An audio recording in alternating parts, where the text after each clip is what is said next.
Topic बचा था, एक था आपका फोटोपीरियोडिज्म, एक था वर्नलाइजेशन और एक था आपका functions of different plant hormones. तो हमने कल बहुत सारी बातें देख रखी थी, आज हम लोग देखेंगे फंक्शंस ऑफ पीजीआर। देखो पीजीआर का फंक्शंस के लिए कभी भी रटना नहीं, ध्यान से अगर देखोगे फंक्शंस ना तो बहुत सारा लॉजिक देखने को मिल जाएगा। तो है क्या कि सबसे पहला फंक्शन सबसे इजीएस्ट से चलते हैं, abscisic acid, all inhibiting functions. जितने भी आपके इनहिबिट करने वाले फंक्शंस हैं, मतलब स्टोमाटा को क्लोज करना, सेल डिवीजन को कम कर देना, मेटाबॉलिज्म को कम कर देना, जितने भी इनहिबिटिंग फंक्शंस हैं वो सारे के सारे परफॉर्म करेगा कौन? Abscisic acid. तो इसमें आपको कोई कंफ्यूजन नहीं होना चाहिए। एब्सिसिक एसिड मतलब आपको प्लांट में कुछ भी डोरमेंसी होता दिखे, स्टोमाटा क्लोज हो जाए, ट्रांसपीरेशन की रेट घट जाए, फोटोसिंथेसिस का रेट घट जाए या कोई भी मेटाबॉलिज्म का रेट घट जाए, जर्मिनेशन रुक जाए, तो सारा का सारा एब्सिसिक एसिड करवा रहा है। पत्ते झड़ने लगे, बुढ़ापा आ जाए, ओल्ड एज आ जाए, कौन करवा रहा है? Abscisic acid. दूसरा फंक्शन ऑक्सीन की बात करें तो ऑक्सीन को क्या है कि इसको फर्स्ट आइसोलेट किया गया था from human urine. Human urine से पहली दफा आइसोलेट किया गया था, लेकिन प्लांट्स में आपका in plants first by went. कल के एक्सपेरिमेंट में हमने देखा था कि वेंट सर ने प्लांट में, तो ह्यूमन यूरिन में भी कुछ आपके ऑक्सीन के जैसे केमिकल देखने को मिलते हैं। ये आपके क्या हो सकते हैं? नेचुरल भी हो सकते हैं, जैसे कि indole acetic acid, indole butyric acid. ये लैब में भी सिंथेसाइज हो सकते हैं, जिसे हम कहते हैं सिंथेटिक ऑक्सीन, जैसे कि आपका हो गया 2,4-D हो गया, नैप्थेलेनिक एसिटिक एसिड हो गया। तो ये सब आपके आर्टिफिशियली सिंथेसाइज्ड ऑक्सीन होते हैं। ऑक्सीन का फंक्शन जितना भी प्रोमोटिंग नेचर का फंक्शंस है वो सारा का सारा फंक्शन ऑक्सीन करवाता है। जैसे एग्जाम्पल के तौर पे जो है आप देखो कि एक लाइन ऐसे आप याद कर लीजिए कि Christ Xavier had rapid performance. एक इंसान है जिसका नाम क्राइस्ट जेवियर है, उसने बड़ी तेजी कोई परफॉर्मेंस किया। सी से देखो ये क्या करेगा? सेल डिवीजन को प्रमोट करेगा, सेल डिवीजन को प्रमोट करेगा। एक्स से बॉडी के अंदर जो जाइलम बन रहा है उस जाइलम की डिफरेंशिएशन, जाइलम डिफरेंशिएशन का मतलब हुआ ये कि आपका उसमें properly tracheids, vessels, fibre, parenchyma सब बन जाए, वो करवाने में हेल्प करता है। एज एन हर्बिसाइड, हर्बिसाइड की तरह यूज होता है, क्योंकि ये क्या करता है? ये डाइकॉट प्लांट में, डाइकॉट्स में फोटोलाइसिस को रोक देता है, मोनोकॉट्स में नहीं कर पाता है। तो फोटोलाइसिस होता है ना, फोटोसिंथेसिस में पढ़ेंगे, वाटर की स्प्लिटिंग, उसको ये रोक देता है। आर से आपका क्या हो जाएगा? Root initiation. जैसे रोज प्लांट वगैरह है तो उसमें हम स्टेम को काट के मिट्टी में डाले तो कटे हुए स्टेम से जो रूट इनिशिएट होता है वो करेगा कौन? ऑक्सीन। ए से आपका हो जाएगा एपिकल डोमिनेंस। एपिकल बड को काफी ज्यादा प्रमोट करता है, जिससे प्लांट की लंबाई काफी ज्यादा बढ़ती है। एपिकल डोमिनेंस से होता क्या है कि प्लांट का जो लेंथ है ना वो काफी ज्यादा बढ़ता है। ए से एक और काम होता है कि एब्सिशन, एब्सिशन को यंग स्टेज में प्रिवेंट कर देता है एंड ओल्डर स्टेज में ये आपका प्रमोट कर देता है। जैसे आप देखते होंगे कि एक पत्ता पीला पड़ गया या एक फल पक गया तो उस समय क्या है कि बड़ी आसानी से वो टूट जाता है, क्योंकि वहां से ऑक्सीजन हट जाता है और वो चीज प्लांट के लिए यूजफुल रहा नहीं, वो ऑर्गन, तो टूट के आसानी से झड़ जाता है। बट अगर पत्ते ग्रीन है, फल अभी कच्चा है, तो उसको तोड़ने में परेशानी होती है, क्योंकि ऑक्सीजन उसको नहीं टूटने देता है। यहां से आपका क्या है? पी से आ जाएगा प्रोमोट्स फ्लावरिंग। फ्लावरिंग को प्रमोट करता है, और किसमें? पाइन एप्पल में। पी से परफॉर्मेंस, पी से पाइनएप्पल, फ्लावरिंग पाइनएप्पल में प्रमोट करता है। और एक और यहाँ पे जो पी छूटा, इस पी से आपका आ जाएगा पार्थेनोकार्पी। तो देखो जितना रोकने टोकने वाला काम एब्सिसिक एसिड और जितना Christ Xavier had rapid performance वाला काम, प्रोमोटिंग काम है, वो सब ऑक्सीन करता है। इसी वजह से देखो क्या होता है ना कि जब हम हेज मेकिंग करते हैं, हेज मेकिंग का मतलब है झाड़ बनाना, झाड़ मतलब बुशी, झाड़ बनाना, यानी कि नंबर ऑफ ब्रांचेस को इंक्रीज करना होता है। तो उसमें आपका कौन हेल्प करता है? नंबर ऑफ ब्रांचेस को अगर हेल्प करना है तो हम क्या करते हैं? डीकैपिटेशन। डीकैपिटेशन मतलब एपिकल पार्ट रिमूव कर देते हैं, जिससे होता है क्या? इफेक्ट ऑफ ऑक्सीन डिक्रीजेस, जिससे होता क्या? लैटरल बज promoted and number of branches increase. ऐसे प्लांट जिसमें हमें पत्तों का इस्तेमाल करना है, पत्तों का यूज है, जैसे कि चाय हो गया या कोई भी ऐसे प्लांट्स हो गए, तो उनमें होता क्या है आपका कि एक पेड़ की लिमिटेड हाइट होती है, लेकिन फिर भी हम ज्यादा नंबर ऑफ लीव्स चाहते हैं, तो उसके अगर ब्रांचेस बढ़ा दे काफी ज्यादा तो लीफ की क्वांटिटी बढ़ेगी। तो ब्रांचेस बढ़ाने का मतलब लैटरल ग्रोथ प्रमोट करना। अब जब तक ऑक्सीजन है तब तक तो वो होने नहीं देगा, वो तो एपिकल डोमिनेंस कराता है। तो जब तक ऑक्सीजन है तब तक नहीं होने देगा, तो हम ऐसा करते हैं ऑक्सीजन वाला पार्ट ऊपर से, देखते हो ना गार्डनर्स को कैंची से ऊपर पार्ट से हटाते रहता है, क्योंकि ऊपर से वो हटा देगा तो ऑक्सीजन का इफेक्ट कम होगा, नंबर ऑफ ब्रांचेस ज्यादा बढ़ जाएंगे। किसी चीज में इस दोनों फंक्शन में आपको कोई दिक्कत है बताइए? एब्सिसिक एसिड एंड ऑक्सीन के फंक्शन में आपको कोई दिक्कत है बताइए? यस, वेरी गुड आरोही। जब भी ग्रुप ऑफ सेल्स मैच्योर करते हैं ना सौरभ, जैसे कि वो सबसे अलग होना शुरू करते हैं, अलग अलग काम करने के लिए, तो हम उसे कहते हैं डिफरेंशिएशन। और डिफरेंशिएशन का जब उल्टा हो जाए तो कहते हैं डी डिफरेंशिएशन, और जब दोबारा से डिफरेंशिएशन हो तो कहते हैं उसको रीडिफरेंशिएशन। कोई खास फंक्शन नहीं होता है बच्चे ऑक्सीजन का, बस ये केमिकल ट्रांसफॉर्म्ड मॉलिक्यूल है। हॉर्टिकल्चर, फ्रूट के उगाने को प्रोसेस को कहते हैं हम लोग horticulture, fruit cultivation.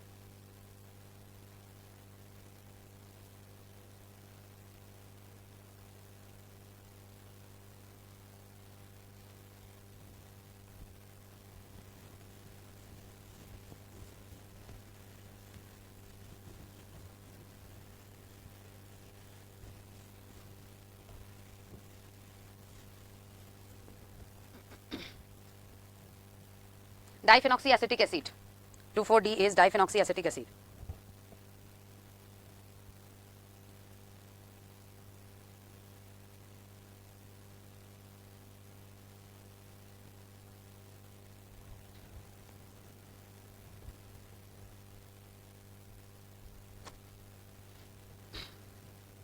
Next is cytokinin. ये जो काइनेटीन है, ये काइनेटीन कहां से ऑब्टेन हुआ था? तो autoclaved herring sperm DNA. Autoclaved का मतलब होता है स्टेराइल बाय हीटिंग। जब आप टेम्परेचर बढ़ा के किसी चीज को साफ सुथरा करते हो ना, तो उसी को ऑटोक्लेव कहते हैं। हेरिंग एक फिश है, तो उसके स्पर्म के डीएनए से आइसोलेट करके सिंथेसाइज किया गया था लैब में पहली बार, तो वो एक्चुअली काइनेटीन हुआ। लेकिन क्या नेचुरल सोर्स, नेचुरल साइटोकाइनिन जो है वो आपका सबसे पहली बार कॉर्न कर्नल, मकई के दानों से, कॉर्न कर्नल मतलब मकई का दाना, कोकोनट मिल्क, नारियल के पानी से ऑब्टेन किया गया था, और वो था आपका जियाटिन। देखो इसके फंक्शन, एक नाम से इसका फंक्शन हो जाएगा साइटोकाइनेसिस। ये क्या करता है? ये इनिशिएट करता है सेल डिवीजन, जिससे होगा क्या? नंबर ऑफ सेल्स बढ़ेंगे। अब जितनी दफा डिवीजन होगा उतनी दफा ऑर्गेनेल्स की भी क्वांटिटी बढ़ेगी, यानी कि क्लोरोप्लास्ट का भी नंबर बढ़ेगा। उसके साथ साथ सेल्स का नंबर बढ़ेगा तो नंबर ऑफ टिश्यूज भी बढ़ेगा, और नंबर ऑफ टिश्यूज भी बढ़ेंगे तो नंबर ऑफ ऑर्गन, या कह सकते हैं लीफ की भी क्वांटिटी बढ़ेगी। सेल्स बना के दोगे तभी तो टिश्यू बढ़ेगा, और टिश्यूज बहुत सारे बढ़ेंगे तो ऑर्गन्स बढ़ेंगे। तो एक तो फंक्शन इसके नाम से ही क्लियर हो गया। दूसरा है इसका काम, ए से ऑक्सीन, ए से एपिकल डोमिनेंस था, तो दूसरा ये साइटोकाइनिन ऑक्सीन का उल्टा है, ये लैटरल ग्रोथ करवाने में हेल्प करता है, यानी कि ओवरकम्स एपिकल डोमिनेंस। ऑक्सीन का ये ठीक उल्टा है, ऑक्सीन एपिकल डोमिनेंस करवाता है, ये एपिकल डोमिनेंस से बचाता है, लैटरल ब्रांचेस को ग्रो करवाने में ये हेल्प करता है साइटोकाइनिन। देन उसके बाद आपका क्या हो गया? इसके फंक्शंस की अगर हम लोग बात करें तो ये क्या करता है? डिले कर देता है आपका, डिले सेनेसेंस, ओल्ड एज को, क्योंकि प्रोमोटिंग हार्मोन है ना, तो ओल्ड एज को देरी से आने देगा, यंगर एज को ज्यादा प्रमोट करेगा। प्लस क्या है? Helps in adventitious shoot growth and nutrient mobilisation. एक जगह से दूसरे जगह तक न्यूट्रिएंट्स को लाने ले जाने में, मतलब जितना प्रोमोटिंग काम हो सकता है वो सब करने में ये हेल्प करता है। ठीक है, ऐसे करके आप इसको याद कर सकते हैं। SAN, सैन होता है ना, आप लोग पढ़े साइनोएट्रियल नोड, एस से आपका हो गया सेनेसेंस। बाकी सब तो बड़ा आसान है, साइटोकाइनिन से ही इसको आपने डिस्कवर ये कर लिया, रिलेट। दूसरा है कि ऑक्सीन का ठीक उल्टा है, किस रिस्पेक्ट में? एपिकल डोमिनेंस के, बैलेंस करके रखता है।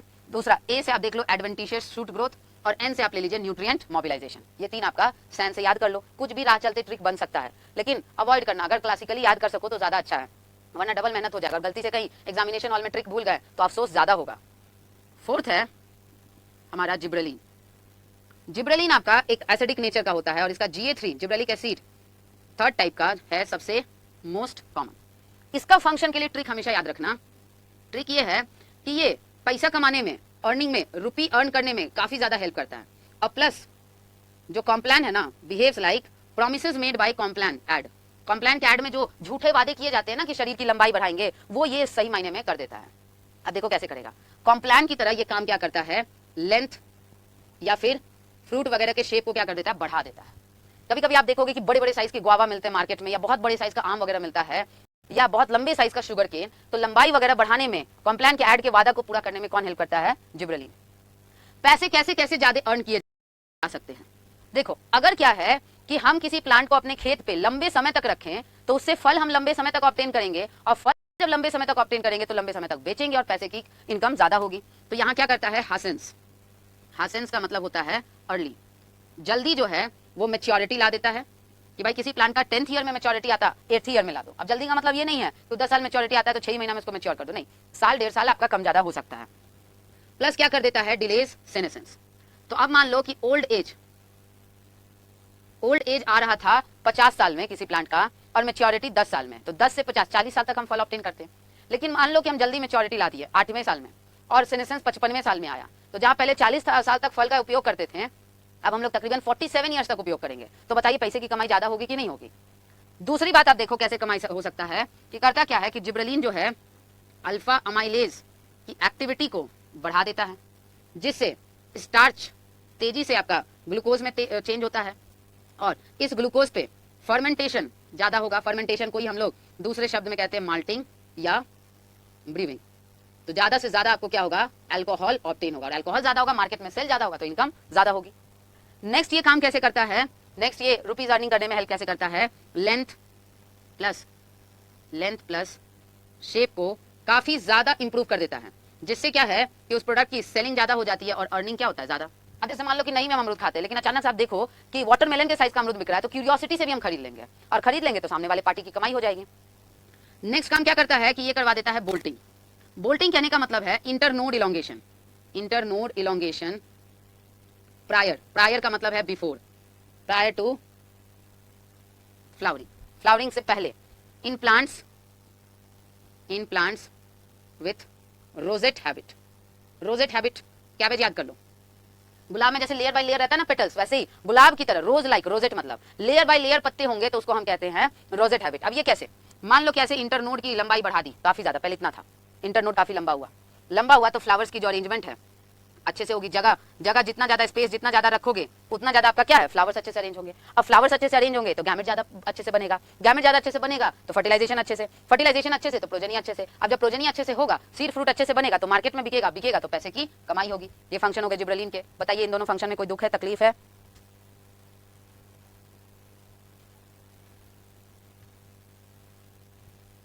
बोथ बाय इंजेक्शन और बाय स्प्रेइंग किसी भी तरीके से यूज हो सकता है, दोनों सेम है अंकिता। शूट टिप पे ही आपके बर्ड होंगे, एपिकल बर्ड। हाँ शायद एक जमाने में यही ट्रिक था, plant has dead chloroplast.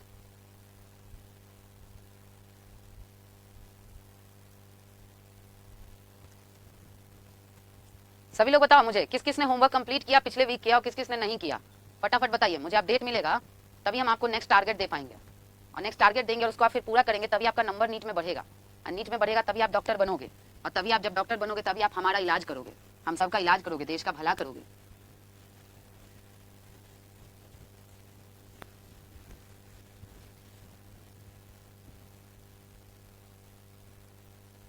Yes आरोही हम कह सकते हैं यस। तो उसमें ब्रांचेस ज्यादा हो जाएगा बच्चे, किसी भी प्लांट को, मैंगो पीपल एनी प्लांट आपने एपिकल बर्ड कर दिया तो कट कर दिया तो ब्रांचेस ज्यादा हो जाएंगे। सब लोग मुझे अपडेट कीजिए, एवरीबॉडी जो लोग प्रेजेंट है, जो नहीं करेंगे अपडेट उनका फिर से हम नाम कॉल करेंगे। आरोही, अमन, अंकिता, देवस्मिता, गरिमा, कुमारी, तृप्ति, पलक, सना, सौम्या, सौरभ, तेजस, जितने लोग दिख रहे हैं मुझे अभी कमेंट सेक्शन में अपडेट कीजिए मुझे। इथाइलिन का ही लिक्विड सॉल्यूशन को इज कॉल्ड एथिफोन। इसी को हम लिक्विड सॉल्यूशन बनाते हैं ना तो एथिफोन कहते हैं। इसका फंक्शन ये क्या करता है कि देखो हमारे लाइफ में दो तरह का सिचुएशन, फेवरेबल अनफेवरेबल। फेवरेबल में फेवरेबल ग्रोथ करने में तो सब हेल्प करता है, अनफेवरेबल में रोकने में आपसे एसिड हेल्प किया। लेकिन हालात ट्रिक यहाँ पे देख लो कि अगर कंडीशन अनफेवरेबल है फिर भी प्रोमोटेड रखता है प्लांट को, प्रोमोटेड रखता है यानी कि हम कह सकते हैं कि प्लांट को ढीठ बनाता है या थेथर बनाता है, मतलब है ग्रेजुएट फ्रॉम आईआईटी ग्रेजुएट मतलब है इंडियन इंस्टीट्यूट ऑफ थेथरोलॉजी, है ना। कि हालत खराब है फिर भी हम बहुत मोटिवेटेड है कि नहीं हम कर लेंगे और ये ज्यादा अच्छे होते हैं। Be like ethylene, don't be like abscisic acid और ऑक्सीजन, वो लोग नॉर्मल चीज है, नॉर्मल काम दुनिया में करते सब लोग हैं, लेकिन जिनको कुछ अलग करना होता है वो कुछ अलग करते हैं। तो अलग करने के लिए आपको अनफेवरेबल में भी फेवरेबल रहना पड़ेगा। हालात भले बहुत खराब है फिर भी आपको अपने काम को रोकना नहीं है, तो जस्ट बी लाइक इथाइलिन। देख सकते हो आप एग्जाम्पल के रूप में कोई भी अनफेवरेबल कंडीशन में, जैसे एक एक करके एग्जाम्पल्स देखते हैं। मान लो कि पाइनएप्पल की बात करते हैं, मैंगो की बात करते हैं। मैंगो में फ्रूट सेट करने में पाइनएप्पल में इनिशिएट फ्लावरिंग। तो ध्यान रहे, ऑक्सीन प्रोमोट करता है, लेकिन शुरुआत करता है कौन? इथाइलिन। ये दोनों ही हार्श कंडीशन में ग्रो करते हैं, ये दोनों ही हार्श कंडीशन में। याद करो, पाइनएप्पल डेजर्ट प्लांट है। मैंगो जिस समय से अपना फ्रूट मंजर होता है, तब से जब फल लगाना शुरू करता है, बाहर गर्मी बढ़नी शुरू हो जाती है, उसको समय पे पानी नहीं मिलता है, मिट्टी रिलेटिवली ड्राई होने लगता है, फिर भी वो अपना काम प्रोमोटेड रख रहा है, फूल खिलवा रहा है। वो एब्सिसिक एसिड वाला काम नहीं कर रहा है कि भाई पत्ते झाड़ लिए। तो अगर हालात लंबे समय तक खराब हो गए, थोड़ा बहुत रहता कि 10 दिन 15 दिन महीना 2 महीना तो चलो रुक जाते हैं, लेकिन हालात अच्छे ही नहीं है, खराब ही रहेंगे, तो हम प्रोमोटेड रहते हैं, हम थिएटर बन जाते हैं, और खराब हालात में भी हम अच्छे से काम करेंगे। ये हो गया। फिर आप देख सकते हो रूट डेवलपमेंट, रूट इनिशिएशन, शुरुआत तो ऑक्सीन कराएगा। रूट डेवलपमेंट यानी कि हेयर वगैरह का फॉर्मेशन, जमीन के अंदर हालात नहीं अच्छे, फिर भी रूट अच्छे से बनता है, अच्छे से ग्रो करता है, कौन करवाता है? इथाइलिन। आप देख लीजिए राइस प्लांट, राइस प्लांट को पानी के ऊपर, पानी के ऊपर, चावल की खेती के लिए पूरा जमीन पानी से भरा होना चाहिए। अब पानी से भर देंगे, पत्ते पानी के अंदर चले जाएंगे तो मर जाएंगे। तो वैसे खराब दलदले जमीन में, खराब हालात है, दलदला जमीन अच्छा नहीं होता है, फिर भी उसमें प्लांट अच्छे से ग्रो करता है, तो उसमें हेल्प कौन करता है? इथाइलिन। आप देख सकते हो कि एज पर नीड, जरूरत पड़ने पे वो एब्सिशन करा देता है, सेनेसेंस करवा देता है, या फिर थिनिंग ऑफ फ्रूट्स, ये सब करवा देता है। तो ये सब करवाने में भी कौन हेल्प करता है? इथाइलिन। कि कभी पत्ते पीले पड़ गए, या फिर कि आपका फल पक गया, उसे कोई तोड़ ही नहीं रहा, खा ही नहीं रहा, कंज्यूम ही नहीं कर रहा, पेड़ के लिए वो भार बन रहा है, तो पेड़ से हटाने के लिए कौन रोल प्ले करेगा? इथाइलिन हेल्प करेगा। ऑक्सीजन को वहां से डिस्प्लेस कर देगा और इथाइलिन उसको तोड़ने पे मजबूर कर देगा। फिर है कि आप देख सकते हो कि no matter what the season is, मतलब fruit ripening, fruit ripening by respiratory climacteric, चाहे फल गर्मी के सीजन में हो, बरसात में हो, कुछ भी हो, उसको अपना सही समय पे फल को पकाना है, अंदर गर्मी पैदा करके। गर्मी ज्यादा कब होगी? जब रेस्पिरेशन बढ़ेगा, रेस्पिरेशन बढ़ेगा तो एनर्जी बढ़ेगा, उससे हीट लॉस भी ज्यादा होगा, तो फल पक जाएगा। तो हर खराब हालत में अपने फंक्शंस को प्रोमोटेड रखना है इथाइलिन। आप देख लो, sprouting in potato, sprouting in potato plus germination in peanuts, सब अंडरग्राउंड फल है, अंडरग्राउंड प्लांट्स हैं। अंडरग्राउंड वाले अच्छे हालात में नहीं है, लेकिन फिर भी उनमें सही समय पे स्प्राउटिंग, सही समय पे जर्मिनेशन करवाने में कौन हेल्प करता है? इथाइलिन। ये सारे इसके फंक्शंस हैं, और भी 2-3 फंक्शंस हैं। इतने फंक्शंस आपके क्लियर हुए हैं? बताओ, इतने फंक्शंस क्लियर हुए हैं? तब तक हम देखते हैं बच्चों का कितनों का होमवर्क बचा हुआ है। ठीक है तेजस, आज आप कर लेंगे क्लास के बाद। सौरभ आज कर लोगे, आप आज कर सकते हैं, बस एक ही चैप्टर बचा हुआ है। वेरी गुड आरोही। पलक आज आप इसको कर लेंगे, एनीवे एनी हाउ। अंकिता आप आज कंप्लीट करेंगे, थोड़ा सा बचा है तो। अमन एक ही चैप्टर है, खत्म करोगे आज। मॉलिक्यूलर अब आप कर सकते हैं एक दिन में, नहीं तो कल के क्लास तक 2 बजे तक खत्म कर लीजिए, आज से लेके अभी से लेके कल के 2 बजे तक।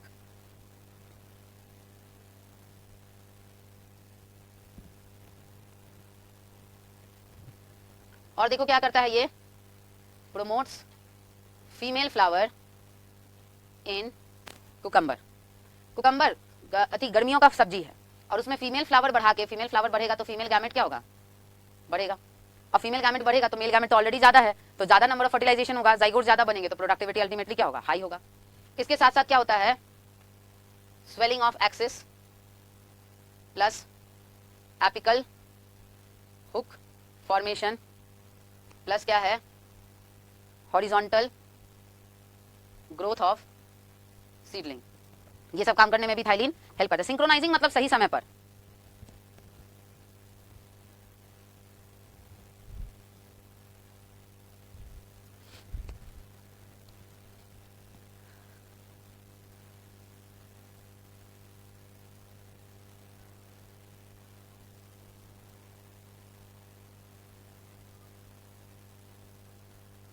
सिंक्रोनाइजिंग मतलब होता है अंकिता सही समय पे फल प्रोड्यूस करना। टिपिकल ग्रोथ कर्व प्लांट में, टिपिकल मतलब एक actual practical growth curve plant में एस शेप्ड होगा, ऑलवेज एस शेप्ड। ठीक है, होता क्या है कि नया नया बीज से जब पौधा आया तो नोटिस करना कि वो जो पौधा होता है ना ऐसे मुड़ा हुआ रहता है, क्योंकि बड़ा सॉफ्टर है नए नए प्लांट्स, वो सिंपली इरेक्ट रहेगा और ग्रो करते रहेगा लंबा, तो अपनी लंबाई से उसका बैलेंस बिगड़ेगा, झुक जाएगा, झुक के टूट जाएगा। तो बैलेंस बनाने के लिए वैसे हुक बनाता है, इसी को कहते हैं एपिकल हुक फॉर्मेशन। फिर धीरे धीरे ऐसे हॉरिजॉन्टली ग्रो करता है थोड़े समय तक, और तब जाके वो ऐसे इरेक्ट होता है। तो ऐसे हॉरिजॉन्टली ग्रो किया तो हॉरिजॉन्टल ग्रोथ ऑफ सीडलिंग। और फिर धीरे धीरे आप देखोगे कि सॉफ्टवेयर पार्ट्स थोड़ा फूलने लगता है, खाना वगैरह स्टोर कर करके फूलने लगता है, ताकि वो अपनी लंबाई को बैलेंस कर सके। तो वो फूलने में कि अभी नया नया पौधा निकला, इन्वायरमेंट उसके लिए सही नहीं है, फेवरेबल नहीं है, फिर भी उसको ग्रोथ मेंटेन रखना है, तो पहले हुक बना लो, फिर हॉरिजॉन्टल ग्रोथ करके थोड़ा सीधा होने लगो, और तब अपनी मोटाई बढ़ाने लगो। तो उन सब में हेल्प कौन करेगा? इथाइलिन हेल्प करेगा। फंक्शंस पांचों के आपको एटलीस्ट 30% रिकॉल हुए माइंड में, रोकने वाले सारे काम पे आप कहोगे रोकने वाले हर काम पे एब्सिसिक एसिड हेल्प करेगा, प्रोमोट करने वाले काम पे Christ Xavier had rapid performance वाला ऑक्सीन हो जाएगा, money earning and like a Complan gibberellin हो जाएगा, और फिर ऑक्सीन का ऑपोजिट एपिकल डोमिनेंस के रिस्पेक्ट में एंड साइटोकाइनेसिस के रिस्पेक्ट में और सैन SAN के रिस्पेक्ट में साइटोकाइनिन, अनफेवरेबल कंडीशन में भी फेवरेबल रखना है तो इथाइलिन।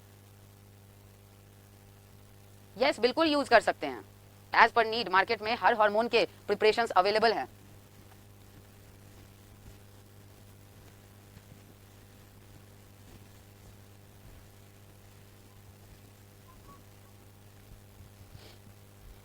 चलिए, वेरी गुड।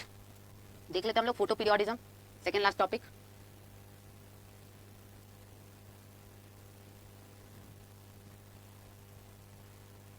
फोटो मतलब लाइट, पीरियोडिक मतलब रेगुलर इंटरवल पे, कि लाइट के रेगुलर इंटरवल पे फ्लावरिंग होता है due to regular interval of light, तो उस फिनोमिना को हम कहते हैं फोटो पीरियोडिज्म।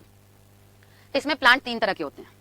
अगर क्या है कि लाइट आपका क्रिटिकल ड्यूरेशन से ज्यादा चाहिए तो लॉन्ग डे प्लांट, अगर कम चाहिए तो शॉर्ट डे प्लांट, और अगर लाइट ज्यादा बराबर कम चाहिए तो डे न्यूट्रल प्लांट, DNP।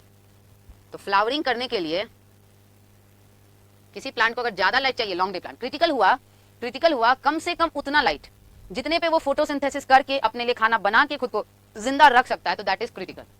और वो क्रिटिकल लेवल से किसी को चाहिए कि क्रिटिकल लेवल से ज्यादा लाइट दोगे तभी फ्लावरिंग करेगा, कम दोगे तो नहीं करेगा, तो भाई उसको लंबा लाइट चाहिए। और लाइट दिन में होता है तो ऐसे कह देते हैं ना कि भाई दिन में रोशनी होती है, तो उसी से रिलेटेड हम कह देते हैं कि उसको लंबा दिन चाहिए, इसलिए लॉन्ग डे। जिसको क्रिटिकल से कम में ही होगा फ्लावरिंग, ज्यादा में नहीं हो पाएगा, तो शॉर्ट डे प्लांट।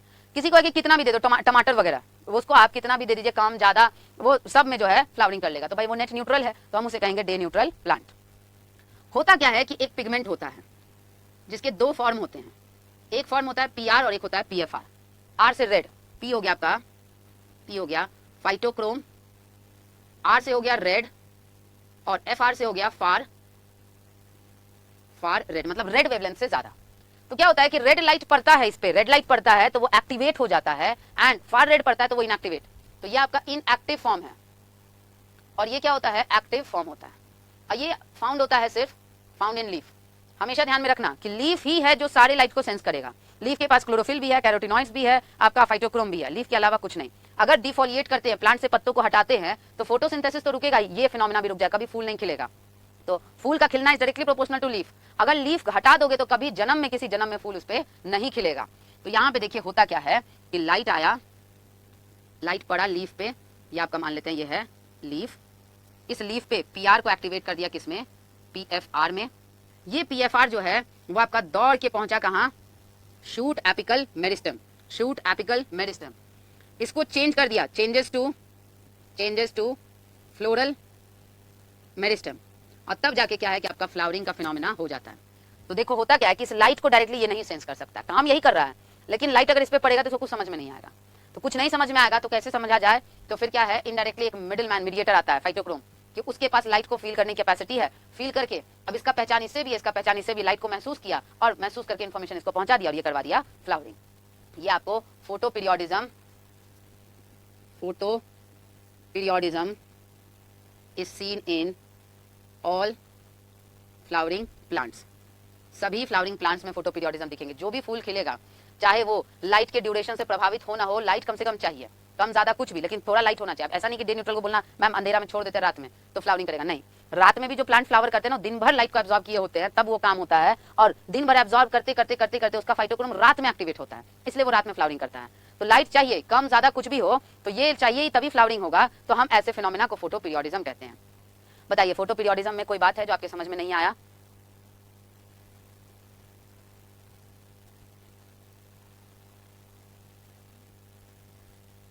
जिसको नहीं मिलते सनलाइट बच्चे, उस तक खाना पहुंचाता है, लीफ से सीव ट्यूब लेके खाना जाता है।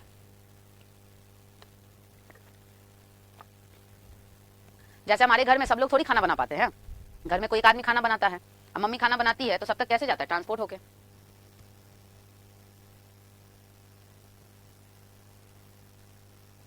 सौरभ, कल ही मैंने बताया था वेंट वाले एक्सपेरिमेंट में, अवीना ओट का साइंटिफिक नेम है। वेंट सर ने ओट से जो है ओट का जो कर्वेचर बनता है, लाइट की तरफ जो झुकाव होता है, मुड़ने के फिनोमेना को हम कर्वेचर कहते हैं। तो ऑक्सीन के बायो ऐसे बायो टेस्ट में यूज होता है। Yes, both are pigment.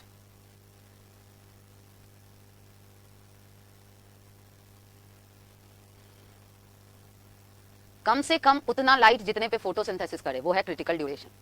अगर किसी प्लांट को क्रिटिकल ड्यूरेशन से ज्यादा लाइट चाहिए तभी फ्लावर करेगा, मतलब लंबा दिन चाहिए उसको और रात छोटा चाहिए, तो उसे कहेंगे लॉन्ग डे प्लांट। अगर उसको उस क्रिटिकल ड्यूरेशन से कम चाहिए लाइट तभी फ्लावर करेगा, ज्यादा में नहीं करेगा, मतलब छोटा दिन और लंबा नाइट चाहिए, शॉर्ट डे प्लांट। और कोई है कि जिसको सालों भर फ्लावरिंग करता है, कम रहे या ज्यादा रहे या बराबर रहे, लाइट रहना चाहिए, तो उस पर लाइट का खास असर नहीं है, न्यूट्रल है, तो उसे हम डे न्यूट्रल प्लांट कहते हैं। इसके बाद ही स्टार्ट करेंगे तेजस, रेस्पिरेशन।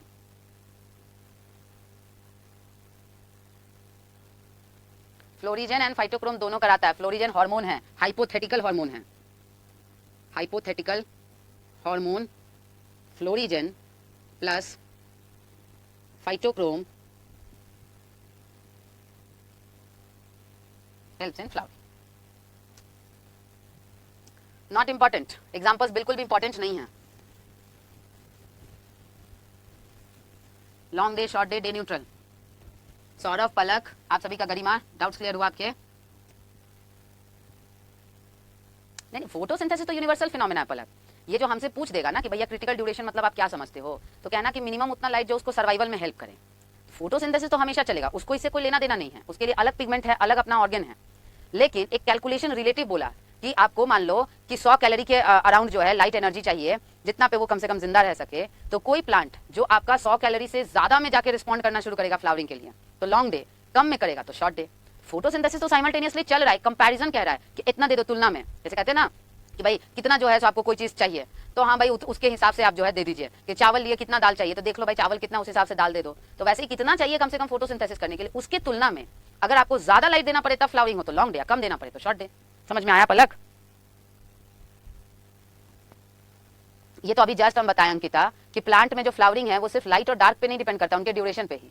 कि आप तुरंत 1 सेकंड के लिए अंधेरा कर दो, 1 सेकंड के लिए उसको लाइट दे दो, तो थोड़ी फ्लावरिंग करेगा। एक ड्यूरेशन देना पड़ेगा कि कम से कम इतना ड्यूरेशन तो रखो, इतनी देरी तक तो दो ताकि पिगमेंट उसको एब्जॉर्ब कर सके। पिगमेंट शुरू ही किया और आप लाइट बंद कर दिए, ये कॉमन सेंस है।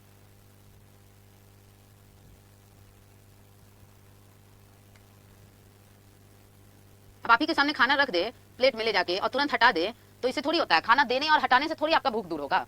आपका उतना ड्यूरेशन देना पड़ेगा कि तुम भाई उसमें से खाना लेके खा भी सको। कम से कम 5 मिनट छोड़ दे, 10 मिनट छोड़ दे, आधा घंटा छोड़ दे, तभी तो वैसे ही सिर्फ लाइट देने से नहीं काम होगा, अंधेरा करने से नहीं काम होगा, आपको उसको एक लंबे समय तक रखना पड़ेगा। वर्नलाइजेशन ये सब प्लांट में नहीं देखने को मिलता, ये देखने को मिलता है कुछ ही प्लांट्स में। और यहाँ पे क्या होता है कि यहाँ पे flowering depends on cold temperature, कि भाई लाइट के साथ साथ कोल्ड टेम्परेचर भी दे दो, अप्रॉक्स 4 to 8 डिग्री सेल्सियस, अलग अलग डाटा रहता है, कहीं पे 4 to 10 भी आप देखेंगे तो कुछ गलत नहीं है।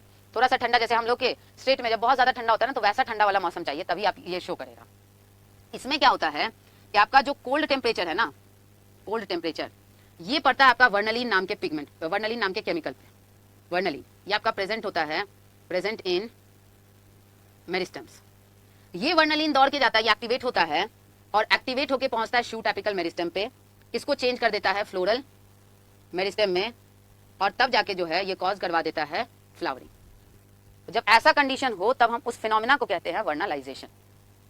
एग्जाम्पल के तौर पे आप देख सकते हैं व्हीट, बार्ले, राई। इसका 2 वैरायटी है। Winter variety depends on cold temperature. Winter वाला वैरायटी वो सिर्फ वर्नलाइजेशन शो करता है। समर वैरायटी, समर या कह सकते हो spring variety don't depend on cold temperature. Spring वाला जो है कोल्ड टेम्परेचर पे डिपेंड नहीं करता। तो इसको स्प्रिंग इसलिए कहे ना क्योंकि ये स्प्रिंग में प्लांट किया जाता है और अपना जितना 7-8-9 महीना का टाइम लेना अपने में ग्रो करके फ्रूट, अपना सीड फ्रूट प्रोड्यूस किया। विंटर वाले के लिए क्या होता है कि जो विंटर वैरायटी है ना, विंटर वैरायटी का करेक्ट टाइमिंग अगर देखें तो वो है प्लांटेड इन ऑटम। पतझड़ के मौसम में उसको प्लांट किया जाता है। जर्मिनेट करके सीडलिंग की तरह छोटे छोटे प्लांट जो है वो आपके विंटर में आना शुरू हो जाते हैं, और तब क्या है कि स्प्रिंग में अपना ग्रो करता है एंड मिड समर में बीच गर्मी का जब सीजन आता है तो हम उसे क्या कर लेते हैं, हार्वेस्ट कर लेते हैं। ये उसका करेक्ट टाइमिंग है। लेकिन किसी ने क्या किया, गलती से या होशियारी दिखाने के लिए कहा कि ऐसा करते हैं कि साल के इतने लेट टाइम पे लगाने से अच्छा है कि हम इसको क्या कर देते हैं ना, प्लांट कर देते हैं, प्लांटेड इन स्प्रिंग। हम ये नेचुरली बात कर रहे हैं, फिर आप आर्टिफिशियल वाला केस मत ले लेना। आर्टिफिशियली कुछ भी कभी भी उगाया जा सकता है। हम बात कर रहे हैं नेचुरली। अगर एक खेत में हम नेचुरली काम करते हैं तब, तो इसका सही समय था आपका विंटर ऑटम के आसपास का टाइम। हमने सोचा कि क्यों हम अक्टूबर वगैरह इतना लेट में करें, मार्च में लगा दो। और जिस चीज को अक्टूबर में लगा के आप मई में हार्वेस्ट कर रहे थे, अगर मार्च में आपने लगा दिया तो तकरीबन जो है सो आप नवंबर दिसंबर के आसपास हार्वेस्ट कर लोगे। तो हुआ क्या इसके साथ कि या तो ये क्या करेगा, डोंट जर्मिनेट। समय अनुकूल नहीं है तो जर्मिनेट ही नहीं करेगा। नेचर यही कहता है जिसका जब सही समय आएगा तभी काम होगा। या नहीं तो अगर जर्मिनेट किया तो आगे जाके फ्लावर नहीं करेगा, डोंट फ्लावर। अब है क्या कि अगर वो जर्मिनेट कर गया, जर्मिनेट किया, तो वो क्या करेगा, ग्रो करता रहेगा। कब तक ग्रो ये करता रहेगा, grows till it gets low temperature.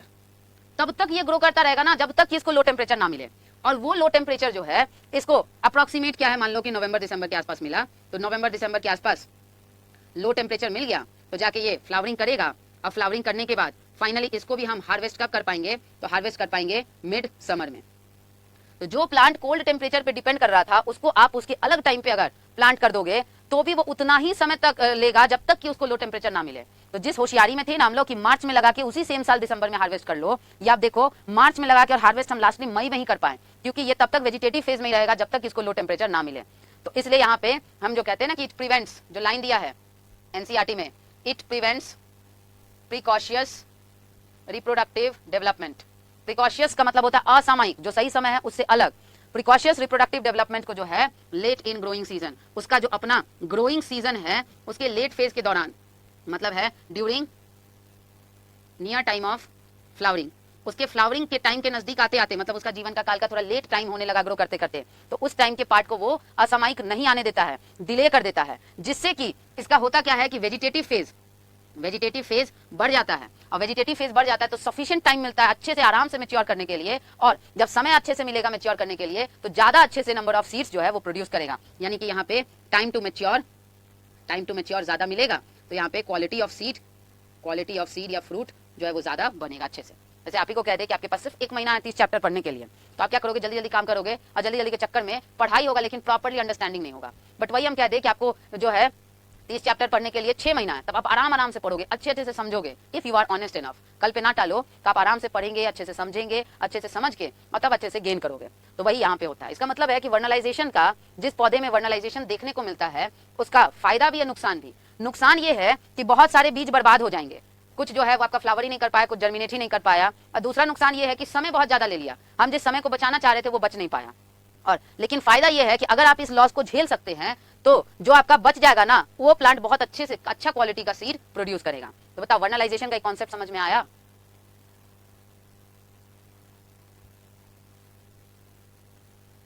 Yes, autumn season में एबीए का एक्टिविटी ज्यादा होता है, इसीलिए ऑटम सीजन को पतझड़ का मौसम भी कहा जाता है, क्योंकि उसमें पत्ते ज्यादा झड़ते हैं।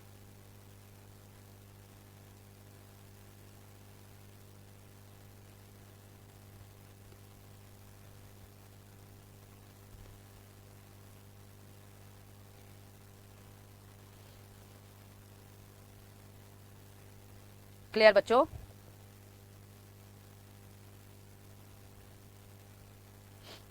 सही समय तो ये था कि भाई ऑटम में ग्रो कर दिए, विंटर में ग्रो करते करते, विंटर की शुरुआत में जर्मिनेट किया और लेट विंटर में कोल्ड टेम्परेचर मिला तो फ्लावरिंग कर दिया, और करने के बाद वो अब और थोड़ा सा ग्रो किया और सीड वगैरह मैच्योर हो गए, तो हमने क्रॉप की कटाई कर ली। लेकिन इसको क्या कर दिया कि हम गलत सीजन में प्लांट कर दिए, इस उम्मीद में कि वहां भी 8 ही महीना लगा, सपोज यहाँ भी 8 ही महीना लगेगा। लेकिन नुकसान क्या हुआ, बहुत सारे बीज बर्बाद हो गए, या तो जर्मिनेट नहीं कर पाए या नहीं तो फ्लावर नहीं कर पाए। दूसरा नुकसान ये हुआ कि ये उसी समय पे हार्वेस्ट हो पाएगा, पहले आप कभी नहीं कर सकते, क्योंकि इसके लिए जो वर्नलाइजेशन पे कह रहे हैं, अब जो फोटो पीरियोडिज्म शो करते हैं तो उनमें तो क्या है कि कभी लंबा नाइट, कभी लंबा डे की जरूरत है, मिल गया तो कर देगा फ्लावरिंग। लेकिन कोल्ड टेम्परेचर तो आपका कभी भी जो 4 डिग्री चाहिए वो कभी बरसात या गर्मी में तो मिलेगा नहीं, वो हमेशा विंटर में ही मिलेगा। तो वो इंतजार करते रहा, ग्रो करते रहा। कभी कभी होता है ना कि कोई प्लांट घर में आ गया लेकिन वो फ्लावर ही नहीं कर रहा, कि भाई देने वाले इंसान ने कहा कि बहुत फ्लावरिंग करता है, अच्छा फ्लावर देता है, लेकिन आप उसको 2 महीना 4 महीना 8 महीना हो गया, फ्लावर ही नहीं कर रहा है, क्योंकि जरूर उसको कुछ ना कुछ स्पेशल कंडीशन चाहिए और वो जिस समय मिलेगा उसी समय कर पाएगा। तो ये ग्रो करते रहा तब तक जब तक कि लो टेम्परेचर ना मिले। तो वही सेम समय पे यहाँ पे भी नवंबर दिसंबर का इंतजार में इसका काम खत्म हुआ, यहाँ पे भी वही हुआ और तब फ्लावरिंग की अल्टीमेटली यहाँ भी हम समर में ही कटाई कर रहे हैं। तो यहाँ पे आपका नॉर्मल 8 से 9 महीना लगा, लेकिन यहाँ तो लगभग 1.5 साल का समय लग गया। तो नुकसान ये है कि समय ज्यादा लग गया और बहुत सारे बीज बर्बाद हो गए, दो नुकसान। लेकिन फायदा ये है कि अगर आप ये सब अफोर्ड कर सकते हैं, टाइम ज्यादा दे सकते हैं, इस नुकसान को अफोर्ड कर सकते हैं, तो ये चूंकि टाइम ज्यादा लिया ना, तो बड़े बड़े आराम से जो है वो ग्रो किया, जिससे अच्छे से मेच्योरिटी आई और सीड का क्वालिटी काफी बना। चलिए चैप्टर आपका खत्म हो गया। सब लोग आज होमवर्क एकदम खत्म करके कल मिलो। कल आप सभी को कुछ हम स्पेशल होमवर्क देंगे। होमवर्क कंप्लीट करने का कुछ गिफ्ट मिलेगा आप लोगों को।